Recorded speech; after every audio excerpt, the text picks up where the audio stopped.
Hello, everyone, and welcome to the Super Dandori Bros Podcast. We are your hosts. I'm Leighton, and he's Ryan.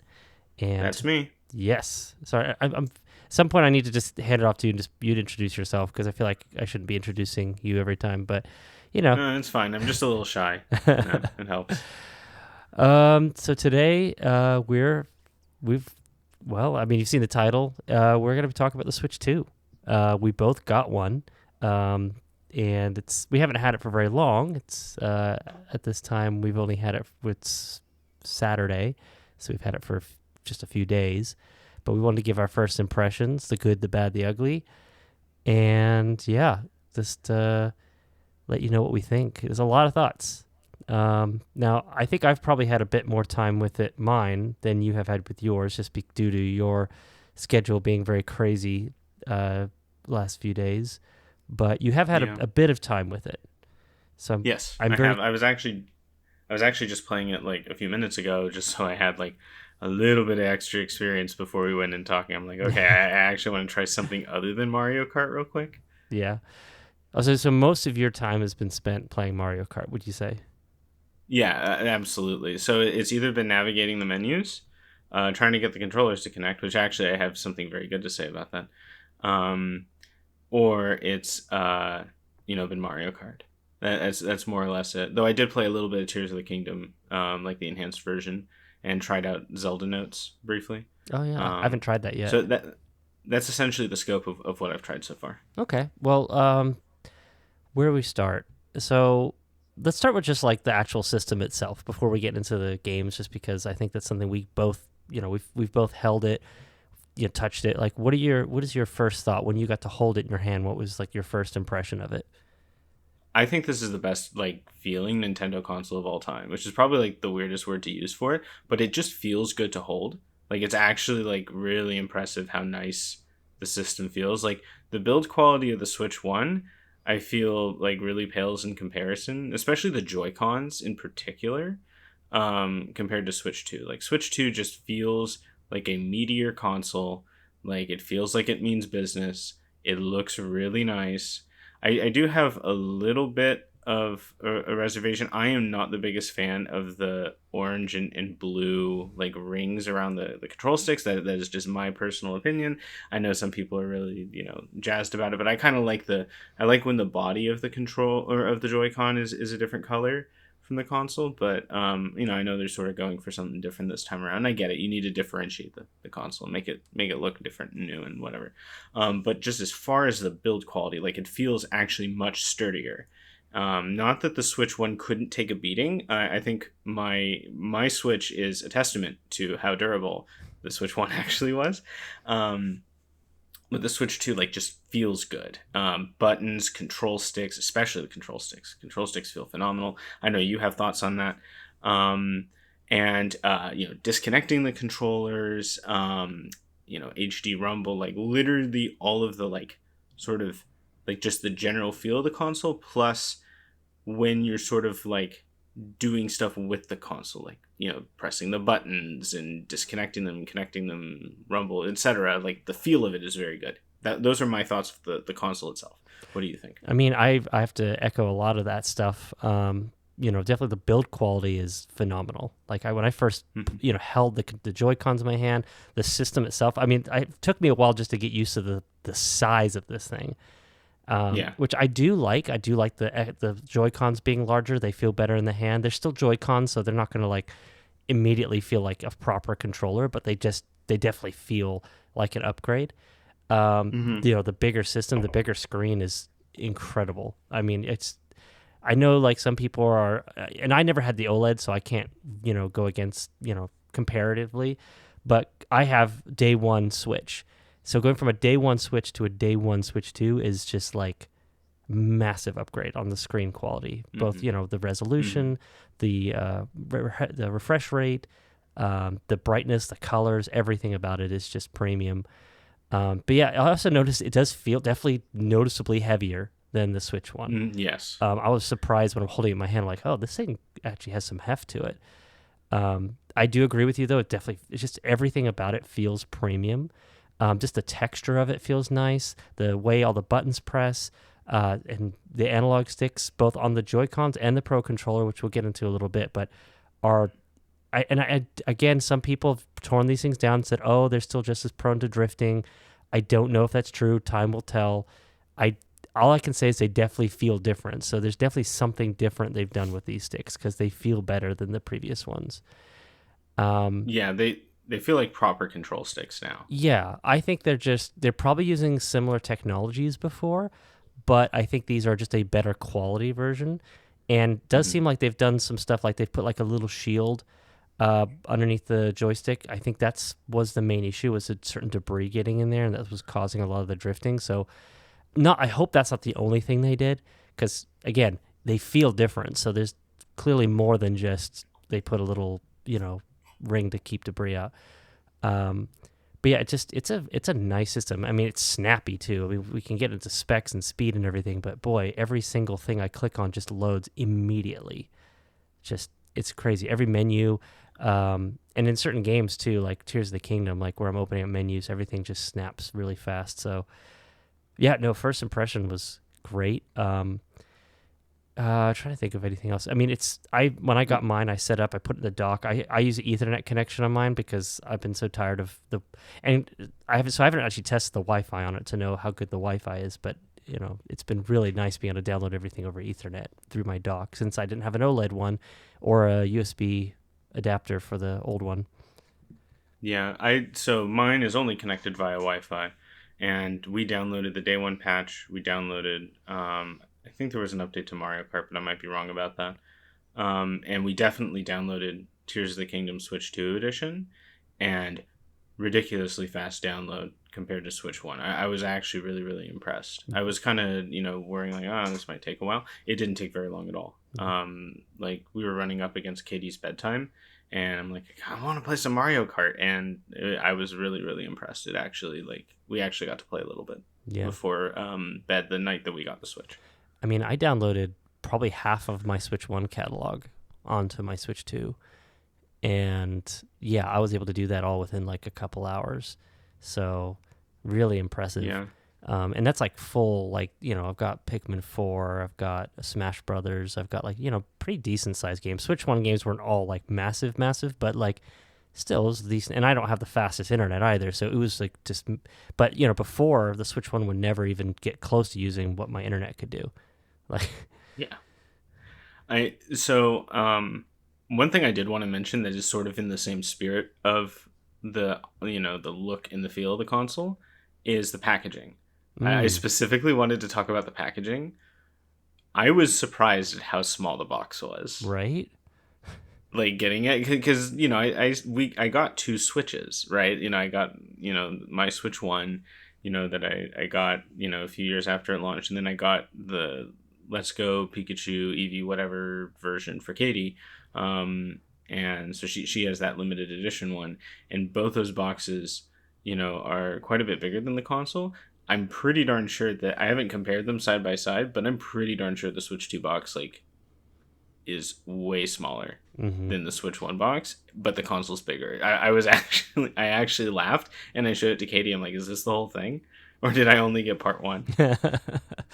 Yeah, it definitely was weird getting this tiny little box for such a big system, but they definitely were focusing heavily on less packaging, cutting costs on packaging, shipping, being able to move more units. And kind of a side note, it's been really impressive how Nintendo's been able to get enough stock out there to there's a lot of stores that still have them. And I don't think that's because there's not a lot of sales. I think it's just that they flooded the market to keep scalpers from getting, their grubby hands on these things and trying to upsell them. So, yeah, they definitely were able to ship a lot more because of that smaller packaging. So yeah, it's a great move, Nintendo. Real smart. I'm truly, I'm actually impressed. Yeah, I mean, to be fair, if they had launched the PS5 in 2020 when those chip shortages, there's no way they could have done this. So they kind of just had good timing. No major market shift. I mean, there was obviously other issues, economically going on right now, but they've managed to circumvent those as well. So, but yeah, no, it's the packaging was great. It's just very, very, they've crammed a lot in there. It's kind of I kind of actually kept the box because I just like it's really cool. It's like almost like a decoration now. So Yeah, I know, right? You put it up on the wall. You take down a picture of your kids, and you just nail the Switch 2 box to the wall. It's yeah, like, this is my new baby. this is my new baby. Yeah, it's mine. I'm really like, don't let the kids touch it unless I'm there playing with them. Like the only game they've played so far is Mario Kart with me. And I have, it comes with the two Joy-Cons, right? And it comes with the grip. I bought two Pro controllers just because I wanted one, but like my wife and we play a lot of times together, different games. And it's kind of like if she's going to play, she's going to use a Pro controller. She doesn't want to use Joy-Con. So, and that's fine because that also means that they're going to wear out more evenly. So they'll have a longer life. But I also bought the GameCube controller, which is super fun, and it actually acts like a Pro controller. So I was playing 4-player Mario Kart where my wife had the Pro controller, one of my sons had a Pro controller, my other son had the two Joy-Cons and the grip, and then I played with the GameCube controller, and we're all playing Mario Kart together. It was like this, it was so much fun.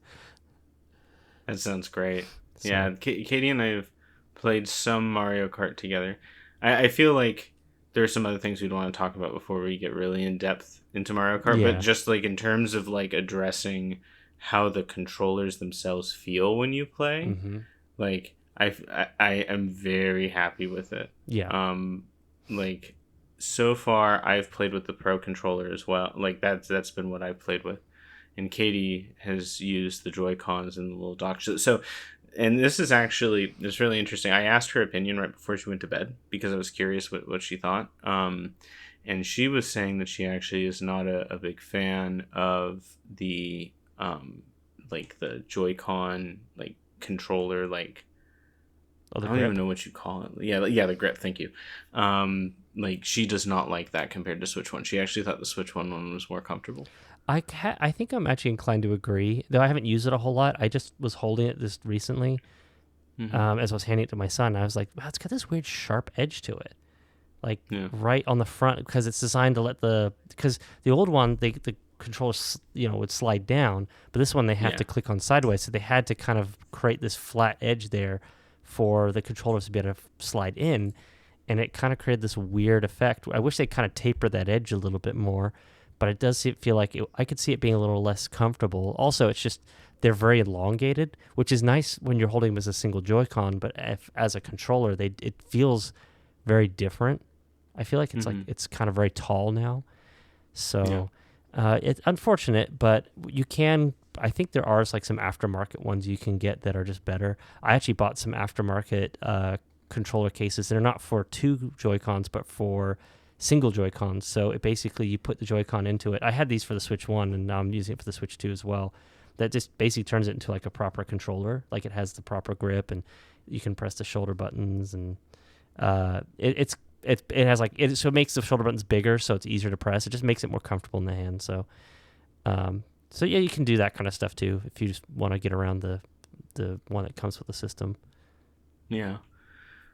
I'm kind of interested in seeing, like, because I know that, we knew a lot, at least some, about Nintendo Switch 2 from some of those, companies that do make accessories for them. And I am kind of interested to see if any of those are actually good. Not necessarily to, like, support, them leaking the system or anything like that. No. Like, that's not what I mean at all. But just, like, are the products themselves actually, like, good, especially considering that like my wife doesn't like the grip, but she'll probably like play with the Joy-Cons more often than than I will, and obviously want her to have a good time. But I think overall, like, just in terms of how the controllers feel when you play, it's it is very nice, and like even from a gameplay like not even just navigating menus, but from a gameplay standpoint, they feel very responsive. The HD rumble is phenomenal, especially like in Mario Kart when you're like driving over the like rough terrain. Like that felt really good. Yeah, I was like super impressed. Rumble. Yeah. It's funny, I was playing because I think in one of the previous episodes we were mentioning HD rumble is something that we didn't feel like Nintendo used a lot. And I was recently playing I was trying a bunch of Switch 1 games on my Switch 2, and one of them was Mario Wonder.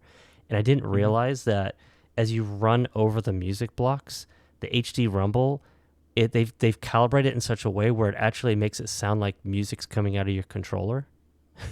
Oh, really? Yeah. So they actually, I'm not even kidding. I put my ear up to the controller and then ran across the blocks, and it sounded like the tune, but coming out of my controller. And the controllers don't have speakers in them. Like, I know they don't. So, that's pretty smart. That's actually really smart. Yeah. So I did not even notice that. So yeah, I mean, and that was just Switch 1. So I'm like, and I mean, I guess I was using a Switch 2 controller, but I'm pretty sure that was the same on the Switch 1. So I'd be very curious to see, what happens with, with what they can do with Switch 2. I know I've already, like you said, with Mario Kart and just different games, the haptics feel so much better for, yeah. So, but yeah, no, the controller feels really good. I'm trying to think what else. Oh, and the Pro Controller. So I used the Pro Controller extensively on the Switch 1. Pro Controller on the Switch 2. I think it's a lot better. I know some people are going to probably say it's just the same, but I feel like the analog sticks are better. The feel of the controller is better.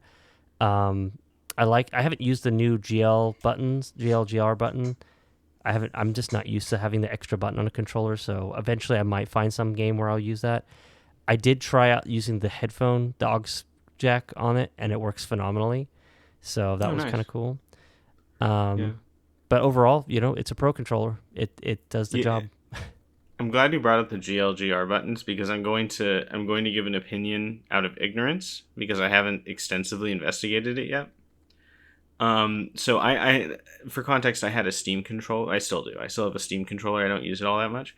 And that also had buttons on the back, like the grips that you could reprogram. The great thing about that is that you could have it press two buttons at once, essentially. Like, you could program it to be like a combination of buttons, so that if you like wanted to, like in Monster Hunter, for example, like if you wanted to jump using the insect glaive, you had to press the shoulder button and like a different button at the same time. And so just being able to press the grip like meant that you always hit the timing right. Oh, that's right. Cool. Like that was sort of the utility of it. Like, that's why it was good.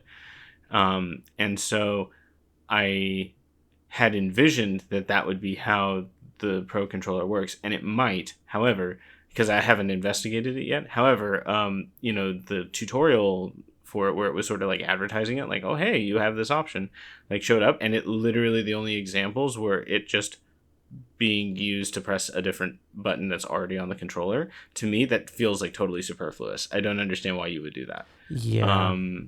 Like that I don't understand. Like, I feel like it's a very niche case where it's like, oh, I want to press like the A button and the Y button at the same time, and because they're on opposite ends of the pad, like, it's hard to do that or something, like to press them both at once. And so then, I'll just press the grip and this other one at the same time, and then I don't have that problem. That seems like super niche and probably won't happen at all.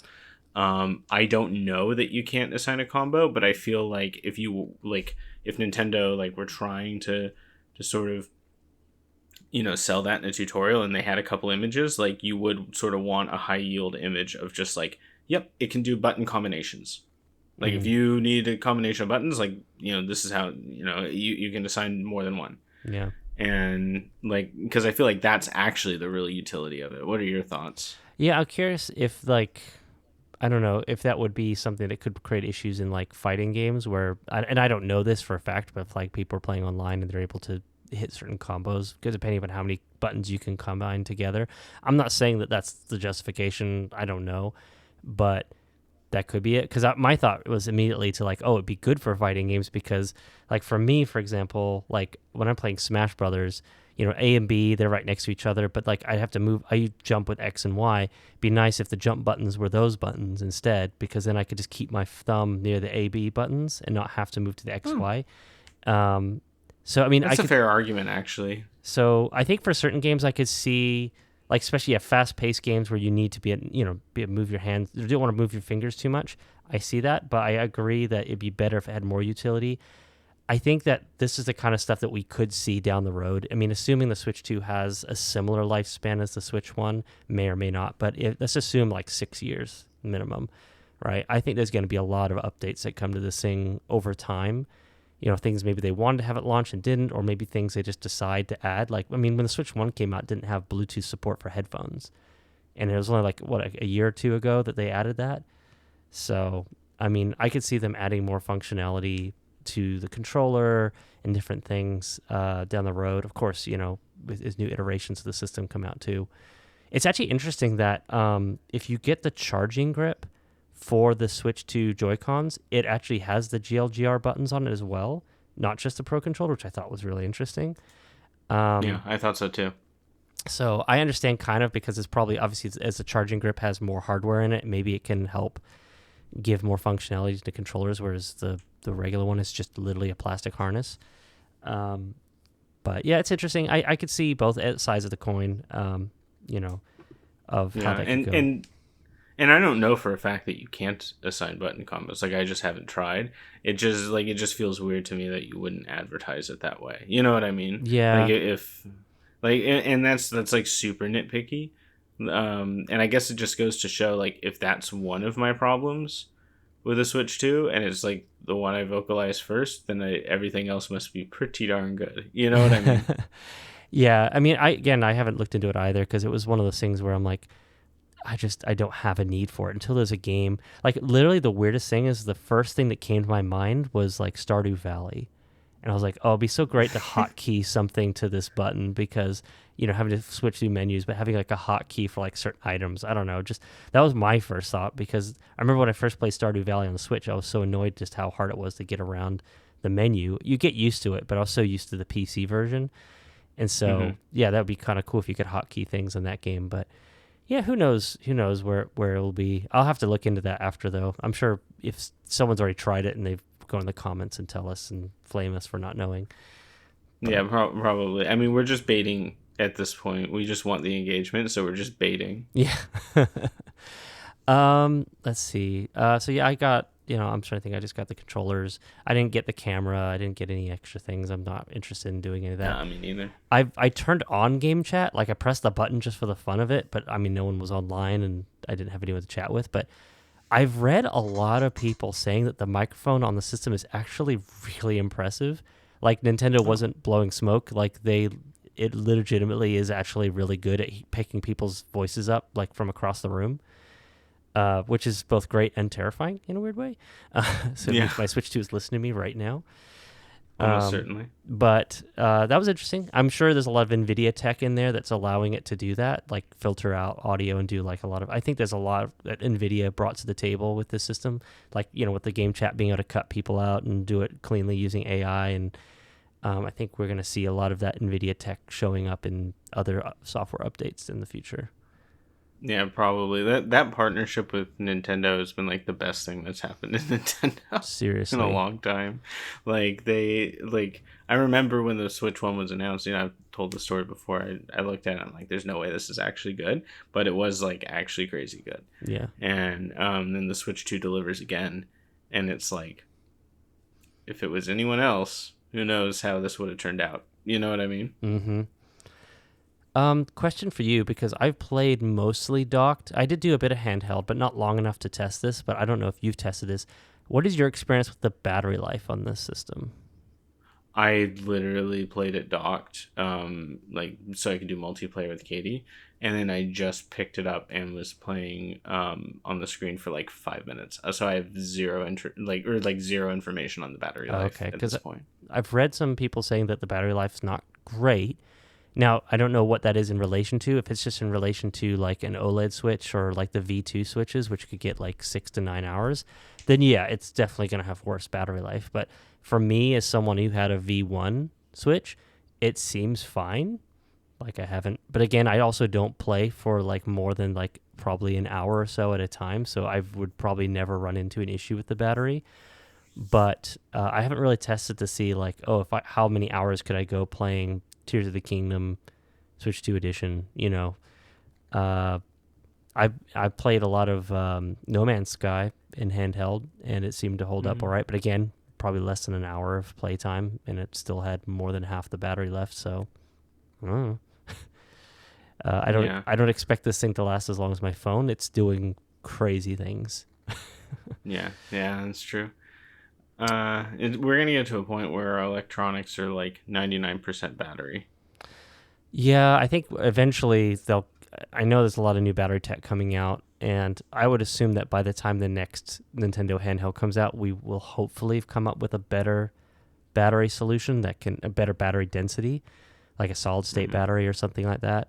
But for now, we're still stuck with just lithium ion, especially with the cost. There's other battery tech, but it costs quadruple. So. Yeah, I actually know it's really funny because you would imagine, considering my background, like I would actually know a bit more about batteries than I do, but I don't. So that's something I'm gonna have to look into because I actually am kind of curious now. What they figured out for battery tech. I have a very surface level knowledge. I've watched a few videos and done some research because I'm just curious to see where we're at. Because my theory is that the company that comes out with the next revolutionary battery tech is the one you want to invest in because it's going to be the biggest change in electronics, like in general.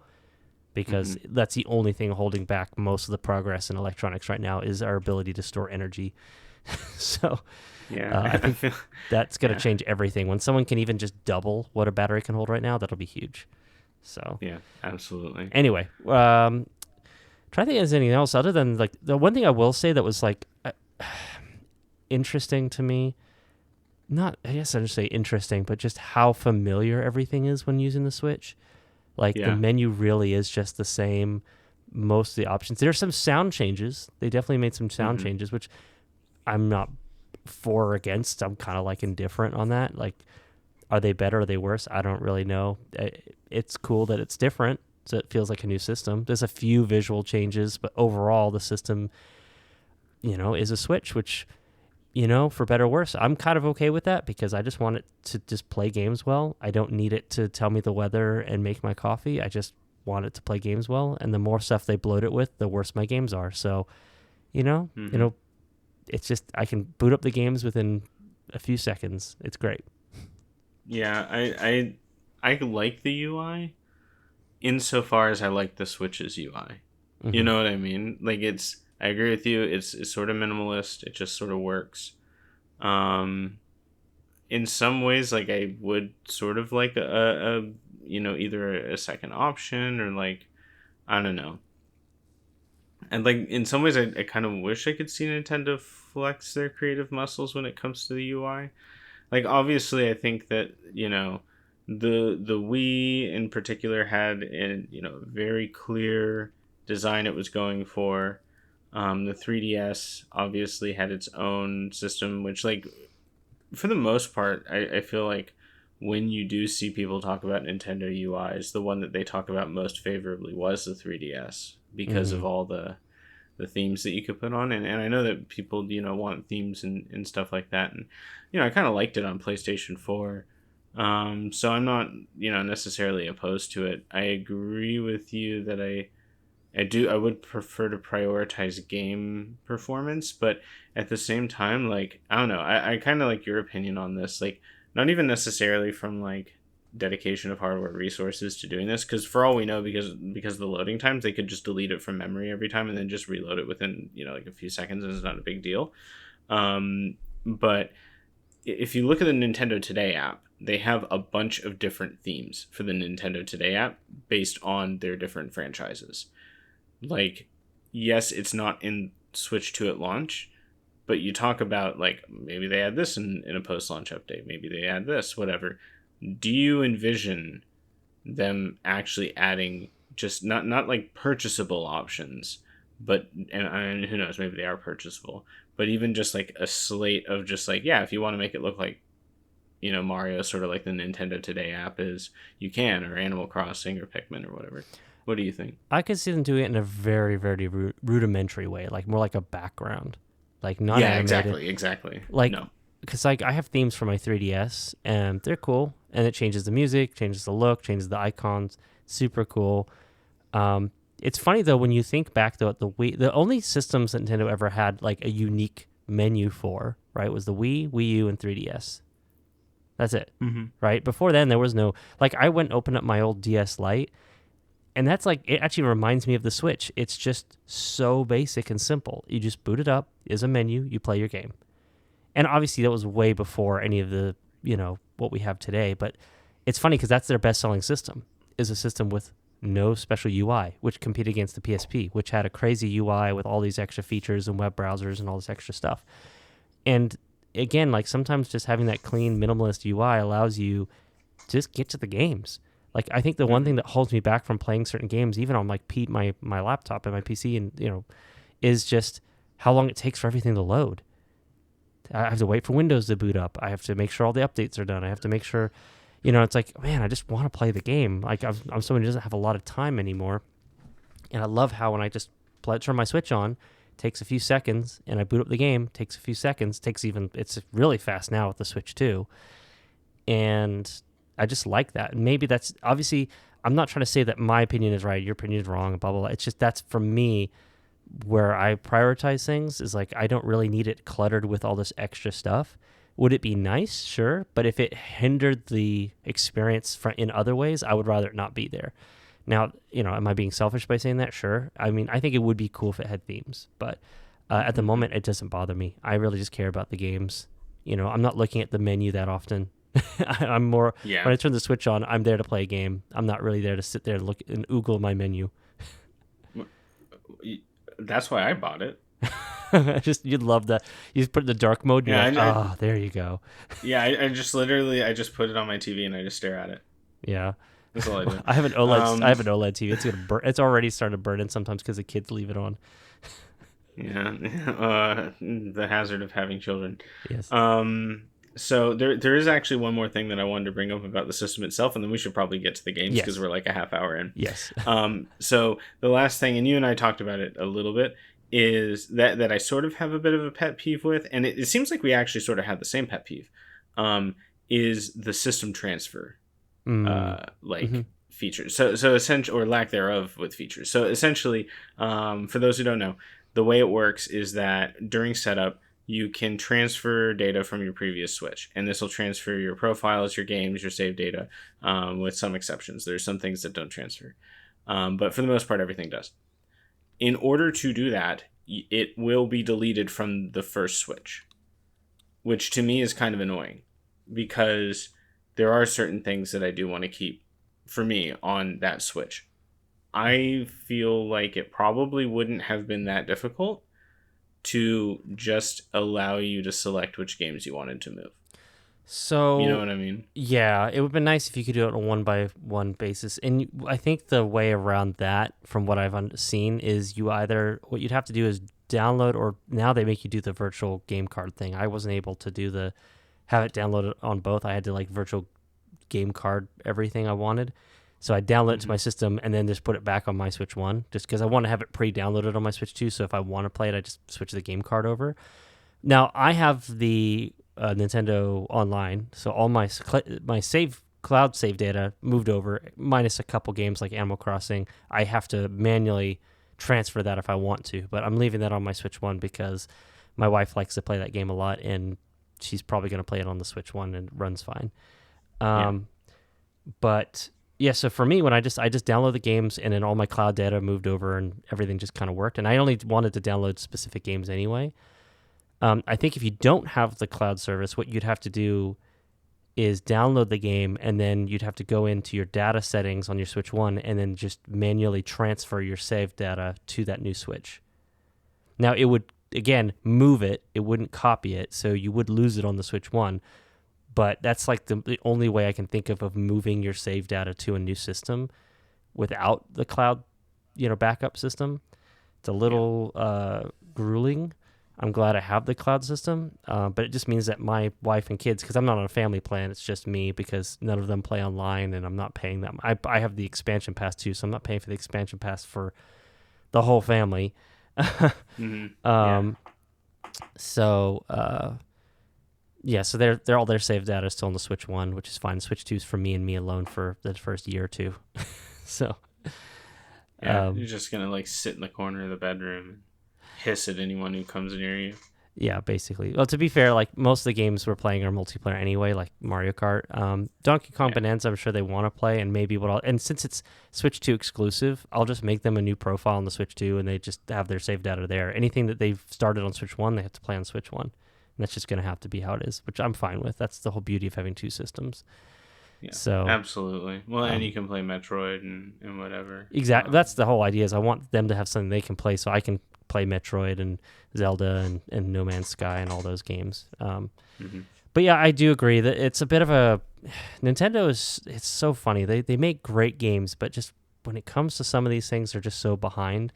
And as far as user friendliness of just like moving stuff over, they've made huge strides, but again, their huge strides are still years behind everybody else. So it's like, I guess, it's every person's going to have a different experience. I'm just one of those people that powers through it because I know it's a one-time thing I have to deal with, and then it's done. Yeah. And again, I had probably an easier experience than most because my cloud save data moved over really easy, and I just re-downloaded the games I want, which was only like probably 30 to 40% of the games I own. I did put in every single cartridge I had to download updates for, because every single Switch 1 game requires an update to work. Some are, just to make it function. Some of them are actually improvements to the games, which I think we can get into a little bit if we want. I don't know if we want to get into that or if you want to get to Mario Kart. I was just going to... but I played a lot of Switch 1 games on my system just to try it out. And yeah, I mean, I don't really have that much experience with it. So I think if you want to talk about it, now's probably like a decent time. Yeah, I'll just get through it real quick. I'm not going to go into every game, but Nintendo has listed the games, or at least most of the games that they've done actual proper updates for. Like they have like improved resolution, sometimes improved frame rate, HDR support, maybe some even new features for the game they've added. I know like Scarlet and Violet got a glow up. Holy cow. I know you haven't tried it yet, but you actually have the game, and I don't. Yeah. I'd love to get your opinion down the road on what you think of that game, since you played it on Switch 1, which is pretty rough from what I heard. I should just let you borrow the cartridge, actually. Yeah, I mean, that'd be cool. My kids would love that, and I'd love to try it. I never play it anymore. Well, I actually think it's a very underrated Pokemon game. Like, yeah, like the performance sucked, but in terms of what they did to change it, there are a lot of things I liked. Because it just was actually a very different mainline Pokemon game, just in the way that the story's set up and sort of how it has to be, because they made it open world. Even if like the game did not function particularly well, even though I never ran into a lot of the game breaking stuff that other people did. Why that is, I'll never know, because I put a lot of time into it. But I actually think that it is a very underrated Pokemon game. That's what I heard from a lot of people, saying that it's actually at its core it's a good game. But yeah, from a technical standpoint, it was just atrocious. And I don't know if that was just due to lack of time, if they were genuine, because there's a lot of rumors of a Switch Pro that was supposed to come out, and there's parts of me that wonder, because Scarlet Violet came out before Tears of the Kingdom, I think. And there's certain games that came out around Tears of the Kingdom that just led me to believe that maybe there was supposed to be a Switch Pro that was going to come out that year and didn't, so everybody had to rein in their games. But yeah, some reason, if they just messed that up, unfortunately. But now with the Switch 2 version, it's basically, you've removed the technical hurdle, it's just a great game. So, but yeah, they did a lot of work for that. A few other games, I won't list them all, you can look them up. I tried a few of them. Mario Odyssey, they did the resolution bump. It looks great. The Clubhouse games I have, and they didn't really change the resolution as much, but they added 4-player support, which is weird that it needed a Switch 2 to do that, but apparently you can do 4 players now. Okay. Yeah, I know they added mouse support to I think at least one game, which was the Game Builder Garage, I believe. So it's cool that they're kind of retroactively putting a few features into some of these games. And some of them are just upgrades to resolution and fidelity, like Echoes of Wisdom and Link's Awakening remake. Now run flawless 60 frames per second at 4K. It's at a 1440p or 4K, but it's just they look like they were supposed to. They look phenomenal. So those are good. But there's a few games, I guess, that got some unofficial support. Like I heard Pikmin 3 got an update that people aren't talking about. There was the Mario 3D All-Stars. Yeah, I heard about that. Yeah, I didn't see what the update was. I couldn't see a difference. I tried it.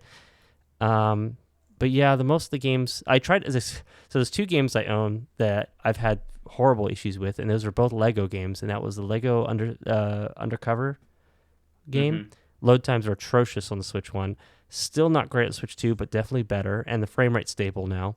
And then Lego Star Wars, also just atrocious load times and atrocious frame rate, now completely solved. So it seems to what it's done is now it doesn't up-res a lot of these games, but it's allowed that anytime they would have had frame dips before, they pretty much run at a flawless whatever their frame rate was set to before, which is kind of nice. So you just get solid frame rates on the old games. That's pretty cool. It's pretty cool, and I'm hopeful that we'll see more patches come out from different developers to improve their games, kind of like what No Man's Sky did. So they're phenomenal. Like, I've never played the game, but I've heard great things from you. Yeah, and So just to give the audience a little bit of information, like, I don't think I listed No Man's Sky in my top 5. It would have been, even like just a few years ago. It easily would have been in my top 5. I played a little bit of the launch version of it at a mutual friend's place, but I didn't own a PS4 at the time, or any means to play it.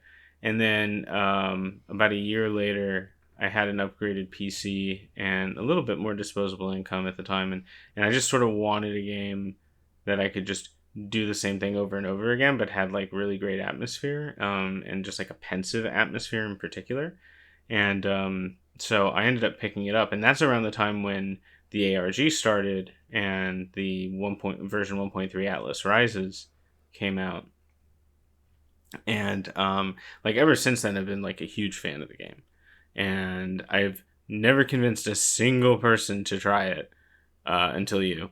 And granted, your limitation was not necessarily lack of interest, but more so lack of a decent platform to play on, because, bravo to them for making a Switch 1 version somewhat run, but it was missing some pretty key features. But even more bravo to them for continuing the spirit in which that they have handled this game, in that everything is still free as long as you've bought the base game, and the upgrades to newer consoles are also free. They did that for the PlayStation 5 and the Xbox Series X or whatever, and they've done it for Switch 2. And to me, I just think that is a very gracious gesture that is, hopefully not taken for granted. Yeah, I hope not. I mean, it was insanely generous of them, because it was like either the day of or the day before. I think it was the day before the Switch 2 launched. They basically put out a video saying, "Hey, we're putting out a Switch 2 update, and it's free for anyone who bought the Switch 1 game. Oh, by the way, the game's 60% off right now in the eShop." So I was like, feel like I have no excuse not to buy this game now. I saw how it looked on the Switch 2, and I was like, okay, I have to buy this. So I went immediately bought it, the Switch 1 version. So when the Switch 2 came out, I just immediately got the Switch 2 version. So I actually played it on the Switch 1 the day before, just because I wanted to see how it ran. Surprisingly, not as bad as I thought. Still not great. Not going to tell everyone to go play the Switch 1 version, but I guess if you want to experience it, it's there, and it is still fun. But yeah, immediately once the Switch 2 version, it was like, holy cow. Like, this is... And the fact it cost me nothing to upgrade, the game is phenomenal. And I'm only like 3 hours into it. It is so much fun. And I'm just playing by myself. I can't wait to play some co-op, because the game is just really, really fun. And maybe it's just the way I experience games. I mean, I'm not going to tell everyone it's the best game for everybody, but I'm really enjoying just diving into it and just figuring it out and exploring. I'm a big fan of like just getting in a spaceship and flying around and exploring things. And even traversing on the ground is interesting. It kind of has like this weird, I don't know, like certain aspects of it. Like one part of it makes me think of Metroid Prime, because you scan things, and that instantly made me happy, because I just love scanning things. Okay. I when I'm playing Metroid Prime games, I'm just scanning everything. I just love learning about the world. And then I don't know, but then also it's kind of like I hate compare it to Minecraft, because everything is compared to Minecraft, but it does have that sense of like you collect resources, you build things, which is a lot of games. But then also I was gonna say not specific to Minecraft, but I do feel like that survival game trend really did pick up. With Minecraft. Well, just the flexibility, the fact that like you can basically like terraform the ground and just destroy, like, it is just a lot of aspects to it that are very like you have a lot of control over the world and what you build. In fact, you can build things. The fact that you can, like just destroy parts of the earth just with a laser. But then travel in a spaceship and go to space stations and talk to creatures, and there's story and there's missions and there's like, it's just, and I'm just scratching the surface at the beginning. So, and we're getting on a tangent about this game, but it was kind of one of those games I needed to get more than just Mario Kart to prove I wanted to have some games that were very much like made for the Switch too. And like, while Tears of the Kingdom is awesome, like it's so cool running this game at 60 frames per second, high resolution, better textures, better load times. It's just the best way to play the game. It still doesn't feel like a Switch 2 game. It still feels like just a better version of a Switch 1 game. This, feels like, okay, this is a game that it could run on Switch 1, but really this is the way it was meant to be played. So it's just kind of fun to have that. The only other game I got that was Switch 2 exclusive was Fast Fusion, which is a racing game. It's $15. I bought the Fast Racing Neo on the Wii U, Fast RMX on the Switch, and now Fast Fusion. They're always like really cheap, and it's just such a great visual showcase for what the system can do, and they're pretty fun. So, nice. Yeah, those are the games I've played. I mean, I've got so many games I've got into, but I feel like we need to get into a game that we've both played, because otherwise I'm just gonna hog this whole conversation. And of course, it's Mario Kart. Yeah, it's Mario Kart. It's like the first game that I put on, in the Switch 2, because it's the only Switch 2 game I had. But Katie and I have played a little bit of it. And I think that'll be kind of nice, because you've clearly played more of it than me, so we get a little bit of a perspective of someone who's only like put a cursory amount of time into it, like just barely any, and then someone who has spent much more time in it and done so with family, in particular, like with kids. So I think that it'll actually be kind of an interesting discussion. I guess let's start with the good. I think that it looks really nice. And in general, it plays really well. I think my favorite thing, it's going to sound really weird, but my favorite thing about Mario Kart World isn't even like the grinding or the open world or anything like that. It's the animations when you get hit, because in some ways it almost doesn't even slow you down anymore. Yeah, it's very physics-based now. Yeah, and it's just like, sometimes it's okay to get hit, and you just like keep going. And it looks pretty goofy because I only play as Wario, and so it's almost like Wario's just like, it almost looks like he's just sort of rolling with the cart down the road and then just keeps going. So it's pretty goofy looking, but it's that it sounds weird to say, but getting hit is my favorite part of Mario Kart World. It is a noticeable change, because in previous Mario Karts you just stop. Right, just boom. Yeah, exactly. The same animation, same everything. This one definitely, you notice this physics. I was noticing when I was in the menu moving, like I picked cow, because of course I had to pick cow and try cow. And you're just moving the character around in the menu, and like this physics on his ears and his tail, just based on like how you move the character around, like this when you're displaying him. They've clearly put a lot more thought into the physics, especially if you drive on water. Well, I say ride on water, like it kind of feels like wave race. Like this bounce and physics, and you can like create waves and jump, and like it's really, you can tell they put a lot more into the physics side of things. But yeah, I think that's funny that you said that, because I've noticed too, if depending on how you get hit, you can kind of maintain a certain amount of momentum. So. Yeah, like it isn't as expensive now to get hit. Like there's not as much of a cost to it. Like, yeah, you still lose coins, and so in a literal sense, there's a cost, but you kind of have to be that way, because it's 24 players now. Yeah, exactly, and it's like, otherwise everyone would just be slowing each other down, and so that actually, that is kind of a gripe I have with it. So I'll get to it a little bit later. Not the like getting hit part, but you'll know exactly what I'm talking about when we do discuss that. But let's stay with the positive for now. Okay.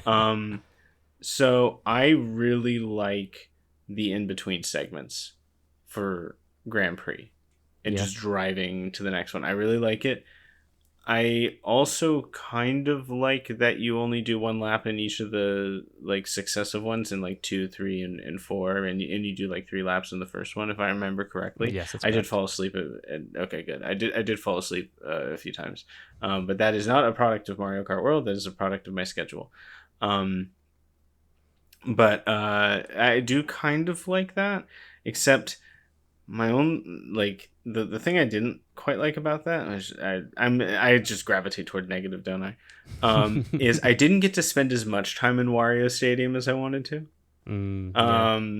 But other than that, it's like I actually do really like that format. I think it does keep it kind of interesting. It is fun. I mean, obviously the Grand Prix are pre-set up by, courses, right? But I've done verses with my kids, and you can just pick 3 laps of each course when you're doing that. So, yeah, obviously you have to go into versus mode to do that, but there is still an option to do that if you want to, or you can literally like create.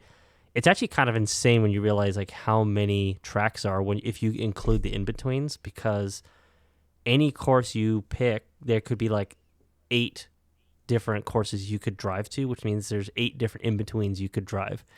And as someone who's driven around the open world, overworld thing a lot, this world is huge. It's ridiculous. You have to warp places. If you just want to drive from one side to the other, it would take you too long. It's crazy, and you get lost. But I'm sure you do. But yeah, the Grand Prix is good. I did that by myself for a few. Did some co-op with my kids. Fun. I actually have not tried the Knockout Tour yet. I don't know if you have. No, I haven't. I kind of want to. And I almost did it last night, but we were running out of time. So I was going to do it tonight, and then Katie decided that she would rather watch Persona 5, actually. So, which is kind of weird. Like, we're just watching the cutscenes of that instead of her actually playing it, which is kind of weird. I'm playing it separately, but anyway, gotcha. Back to Mario Kart. I do want to try Knockout Tour because I think it is actually kind of a really neat idea. And I mean, not to say that it's in any way original. It's not, but I think it's an excellent implementation of a cool idea. Yeah. From what I've seen, I have not experienced it myself. Perhaps I will feel differently. Yeah, I'm just, even if it's not original, it's, yeah, like you said, it's just it doesn't mean they can't use it, can't add it. It's great to have more modes. Mario Kart needs more modes. The more modes, the merrier, in my opinion. I do have a theory about that, but maybe we'll get to that later. Okay. Conspiracy theory? I mean, I've already mentioned it to you, but like, I have a theory about like where this game's going. So. Oh! I thought you meant a theory about Knockout Tour in general, and I'm like, no, does the Switch like modes. literally knock you out? Like the screen opens up and a boxing glove on a spring pops out and just knocks you out? Oh, that's Switch 3. That's gonna be like the full 40 experience. Yeah, absolutely. So real tactile. Yeah. No. Well, so okay, let's stay on the positive. Or any other positive notes you want to bring up about Mario Kart before we start diving into? Yes, and it may be another opinion from ignorance because I haven't spent a lot of time with it. I, so far, very much like the variety of the different missions in the free roam. Yeah. I have played a handful of them, not very many, but like the fact that like there was one that I played where it was like, and sorry if it's spoilers, but really who cares? Where it's like 2 of the like football enemy guys on motorcycles, and you have to chase them down and hit them with items. Like just hit each of them with like a green shell. That's not even a P-switch. Like, no, it's not a P-switch. And that's the great thing about it is it's like, oh, that's like a thing to do that, it's like a mission that isn't locked to a P-switch. So it's not just like all obstacle courses or collect all the coins or like whatever. It's like they do actually just have you like hunt people down. It's almost like a bounty mode. And I'm like, what the heck? Like, this is kind of weird. And so I was actually quite pleased. I'm glad to hear it. But I was really quite pleased about that. And so I actually, while I don't think that the Mario Kart open world is, from what I've played, and there's like a very specific reason for why I say this, but while it's not quite exactly what I thought it was going to be, and in some ways I almost kind of wish it was done a little bit differently. I actually think it is quite fun from what I've played, and that the variety of missions is actually quite good. Yeah, I've played quite a few of the missions, and when I say quite a few, not actually that many, considering there's like hundreds of them. I've probably done, I don't know, like 15 to 20 maybe, and some of them range from yeah, that was easy to what the heck. And I'm saying that because literally the last mission made me turn the game off. I did beat it, but it probably took me 40 tries. Holy cow! Okay. It was like, and I'm just sitting there like, I don't know what I was doing wrong. It might, if you might do it and might get it the first try, but I was struggling with it. But it was very technical. Like it was a lot of Okay. like grinding and then doing trick jumps off walls up into an island in the sky. Like it's really was very technical. So yeah, there's certain ones I've had to try multiple times, and the kids get really annoyed with me, especially that one because again, 40 tries. But some of them, Mhm. yeah, I get it first try, no problem. Like yeah, it is quite a variety of like different styles and different technical challenges. I like it. It's been fun. I've been on a hunt to try and find more outfits for my characters, which is both Mhm. rewarding and annoying because it's kind of hard to understand like what you need to get or where you need to go to get some of these Mhm. outfits. Like it's tied to food, from what I understand, and different foods you get come from different parts of the map. But then there's Mhm. certain items or characters where you'll eat like two different foods and they still don't change their outfit. So I'm like, okay, well, I don't know what food you need to eat to get the new outfit that you have. So it's just going to take a long time. I may eventually have to just look it up, but Mhm. because I really want more outfits for my family to be able to pick through. Okay, Yeah. no, I'm going to save that for later. Sorry, I was getting about to gripe. Um, I think we're getting close to that. Actually, I have I very few like super positive things left to say. yeah, I mean, I will say like it's nice to finally have a new Mario Kart. It's just we've had Mario Kart 8, and as great as Mario Kart 8 is, it is there's a reason it lasted as long as it did and why everyone still loves it. But it was like 11. It came out like what 2014, I think. Yeah, like it's actually crazy how long it's been. It's yeah. I know people are like, oh, I've only had it for Switch. It's like, well, I had a Wii U and I played it on Wii U. And let's just pretend it didn't exist on the Wii U. It's still 8 years old, but it was it was a deluxe game then, right? Yeah. It's been out for 11 years. It's time for something new. It's nice to finally have some, characters look new. I'm actually really glad that they've kind of gone back to it being just Mario and not having all, being a Super Smash Brothers of kart racing. So they got rid of Animal Crossing and Link and Splatoon and all that. I'm like, cool. They don't even have Mii's as far as I'm aware. I Mm. haven't seen any sign of that. I'm not saying that, can neither confirm nor deny if they're in there. I just haven't seen them. Yeah. At the beginning.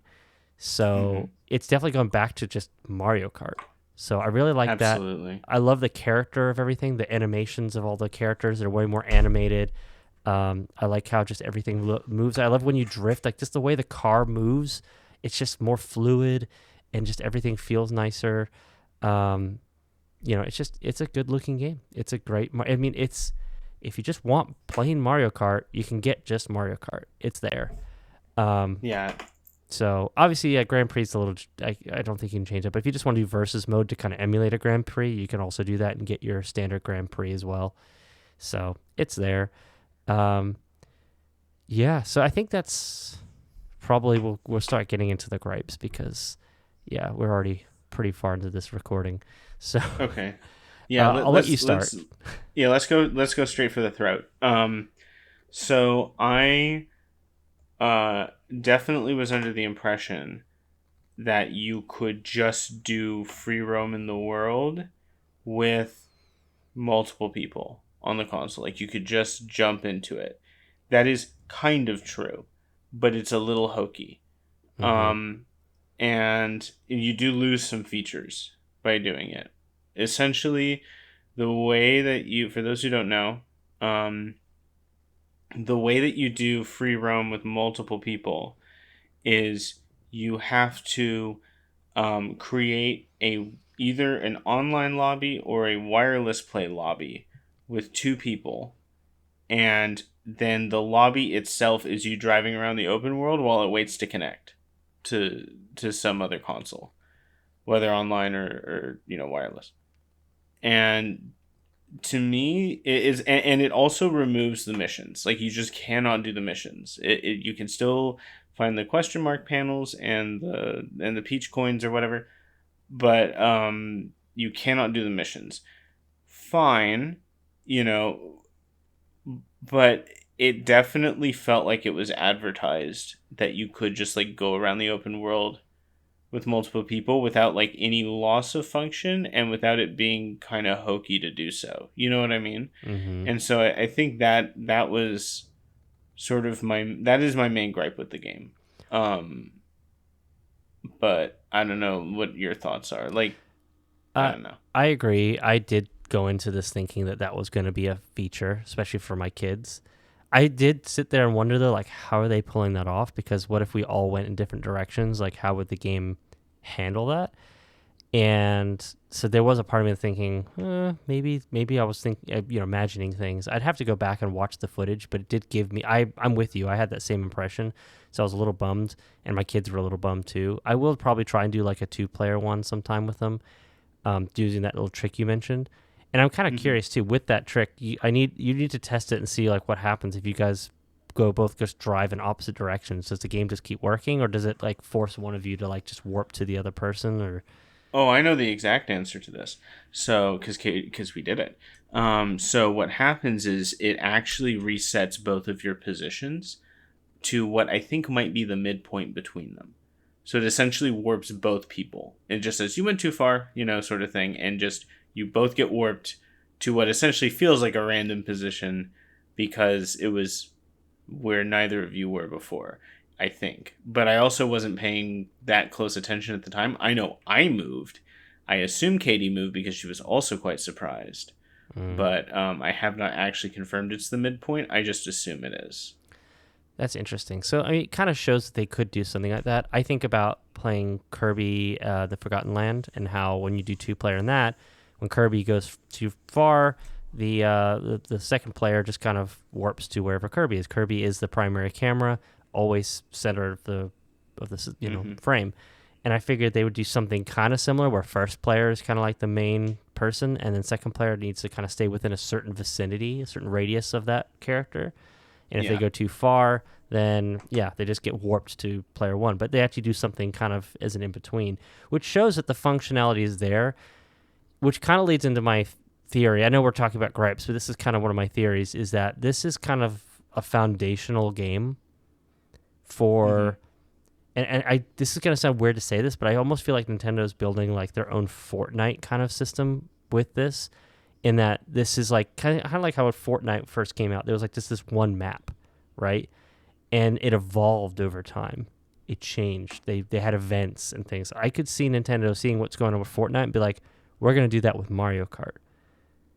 Though it's going to be different because Mario Kart is not free to play, so obviously it's going to be different. But and this is just a theory. Obviously, Nintendo might just say, nope, this is it. It could be just literally that.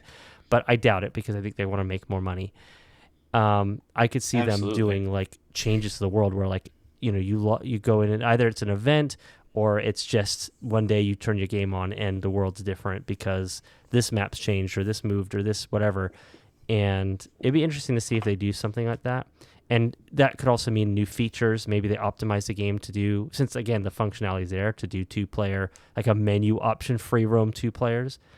Something along those lines. It'd be cool if they just added that. I think this game's going to evolve a lot over the lifespan of the Switch because Nintendo sees it as like a evergreen game that will be part of how they sell Switch units for the entirety of its life, the same way Mario Kart 8 was. I mean, Mario Kart 8 was still one of the top-selling games even at the end of the Switch's life. That's just that's unheard of. It's crazy. Yeah, and because like you'd have to imagine that everyone and their mom that has a Switch has Mario Kart then. You know what I mean? And it's like that's actually kind of nuts that it was still selling that well even towards the end. But it's crazy because if you actually look at the attach rate, it's not, though. There's 150 million Switch units out there and only 67 million copies of Mario Kart 8. Yeah.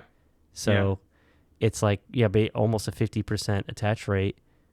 But it's crazy. But that just shows you just the power of Mario Kart. And I think Nintendo sees that with this. And if they do go down that road and they add more content, it might help justify the $80. It might be one of those things where everyone's like, this is crazy, it's not worth $80. And then 2 to 3 years down the road, they're like, okay, this is worth $80 now, because kind of like Splatoon, right? When it first came out, everyone felt like it was lacking a lot of content. You look at any review for Splatoon 1, it was like, where's the content? And now it's like, it's full of content, and they kind of add more stuff as the game evolves. Some people hate it because it's like a trickle content thing. I think Nintendo seems to have this real affinity for trickling out content. You look at the NSO, you look at the music app, you look at Splatoon, you look at a lot of these games, they just trickle stuff out. I think they're going to do that for Mario Kart, but they're not going to charge you for the first so many years of it. They'll just be trickled out content, and eventually they might have some big expansion they might ask you to pay $10, $20 for or something down the road. But it'll be like a lot of extra content. I'm inclined to agree that this is going to be essentially Nintendo's like live service game. You know, their primary live service game. Though I anticipate Splatoon 4 when it comes out will essentially like sort of follow in the footsteps of the previous Splatoons and add content over time as well. But at least I assume that's what happened with 3. I know that's what happened with 2. And so, but I agree with you. I think this is actually positioned to be a live service game. Yeah, I can see it. This the fact that they built this massive open world, and you go around it, and there's missions and there's stuff, but just feels like there's gonna be more. And I could be wrong. I could be completely wrong. And Nintendo's like, this is all you need. But it just feels like they could do so much more with this. Kind of like how they made this world for Breath of the Wild, and they reused it for Tears of the Kingdom. And of course, Tears of the Kingdom, it's like it's the same map, but there's so much different about it. And I could see them basically like investing all this time and all this money into this massive, complex Mario Kart world, and they're just going to continually build on this for the next 6 years. And by the end of the Switch 2's lifespan, Mario Kart World, is going to look completely different. That's what I feel like, but probably. I can't prove it until it happens. But I just feel like Nintendo likes money, and they're going to keep milking Mario Kart. They did it by adding the expansion pass for Mario Kart 8, and everyone bought it up because why wouldn't you want, to have, how many new courses was it? It was something crazy number. I think there's a total of 90 courses now. No. Let's see, there were 6 waves with each with 4, so it was like 24 courses, I think. Yeah, I think the total course count now is like 90 something for that game. I think it's 96. Yeah, it's something crazy. So, and that game still works on Switch 2. I didn't try it, but I mean, if you don't want Mario Kart World, you can just keep playing Mario Kart 8, and it probably runs great on the Switch 2. So, And that is the perfect segue into my next gripe. Okay. So I, so far, like Mario Kart 8 better. I think it plays better than Mario Kart World. So far. Now, granted, I have only played 50cc Mario Kart World. I have played 150, like up to 150cc every course Mario Kart 8. I tried 200cc a few times, and it drove me nuts.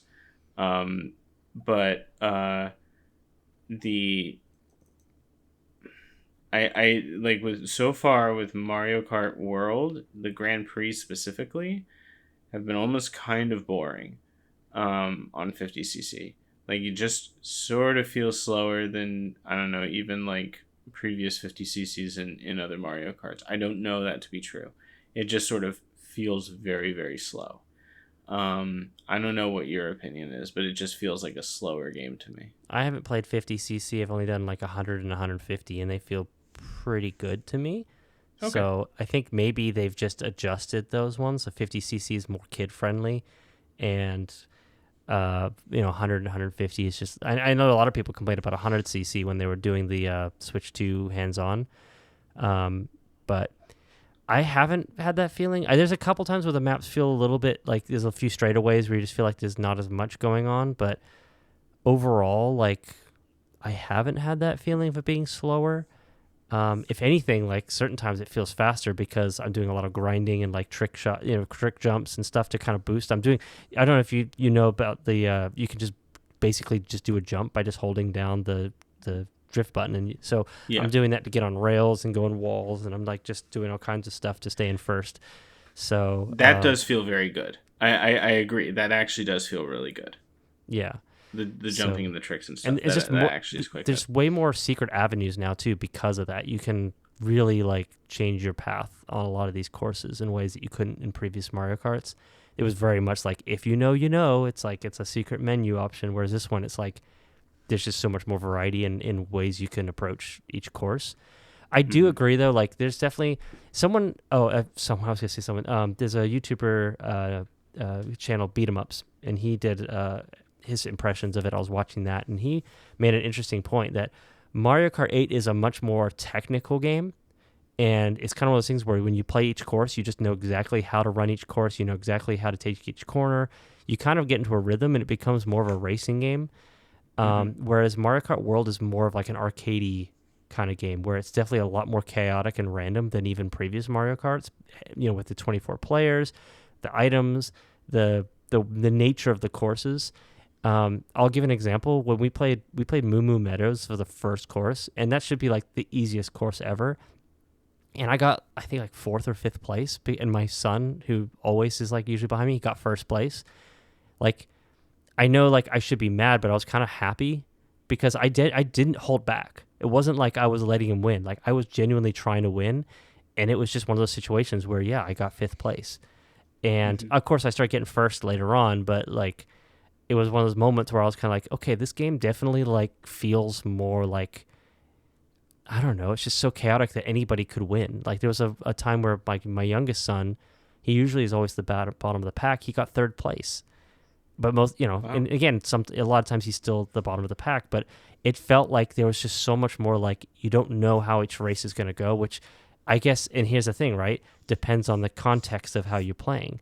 So for me and my kids, it's actually really fun because it makes it feel fresh and random. Like, it's very like chaotic. Whereas when I was playing Mario Kart 8, I couldn't lose because I know how to play that game. It's just like, I know how to corner every corner. I know how to use every item properly. It's a very predictable game. So it's great as a racer.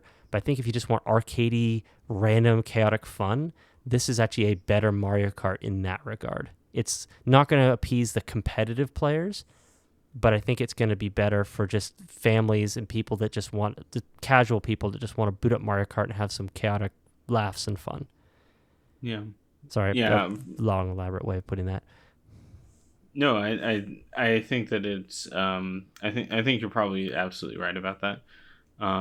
It does feel sort of random, which actually brings me to, because I actually was going to say something about that too, and it's sort of my last gripe, I guess, but I think it's a good way to segue into it.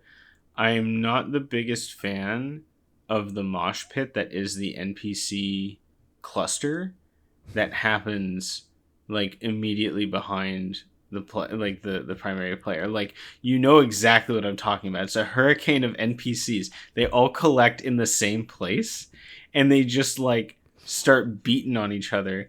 And if you fall behind the hurricane, you cannot get in front of the hurricane again. No, that's not true. I disagree with that. I think actually this is weird. This is one of those games where if you fall behind, you can go back really quick. You can go from like 1st to 24th in no time, but also with some of the items you have, you can get back to 1st really quick. It's weird how like it can fluctuate really fast. I think then maybe I haven't played enough of it, or at least maybe it's different on 50cc. I don't know. I think it's different on 50cc. I think the CCs definitely make it harder to catch up. But I've been times where I've gotten back, maybe not to 24th, but I was in like 18th. And then just with the right items and the right, way of playing, like you just got to like just you got to make sure you're getting items. That's the biggest thing. Like, I'm always going for the double item block and just like absolutely going to town on everybody. Okay. I was going to say kind of random good thing I love that you don't have to hold items behind you anymore. That's so nice. It just does it automatically. It just does it. Nice. Oh, so nice. I just got so tired of holding that button like all the time because I was usually always in 1st, so I just hold bananas or green shells always behind me to protect myself. And now I just don't have to. Don't drive without protection in Mario Kart. Basically, if you're in 1st place. But yeah, it is very chaotic. I agree though. Like, once it's a little disheartening because you can fall low placement really fast. And again, like, I've had some matches where at the very last, at the finish line, I'm just getting hammered with red shells and lightning and blue shells. And it's still got that Nintendo rubber banding / like just craziness. And you have to go into the game with that expectation. Like, if you're going in for just a skill-based racer, I feel like you're in the wrong game. Probably. This is Mario Almost Party, certainly. but on cars. It's not fair. It's not a fair game. Now, granted, if you know how to drive, it does reward you to a certain extent. If you know how to do your drifts, you know how to do your tricks, you know how to use your items correctly, yes. I mean, I'm still consistently getting first place. That's not a problem.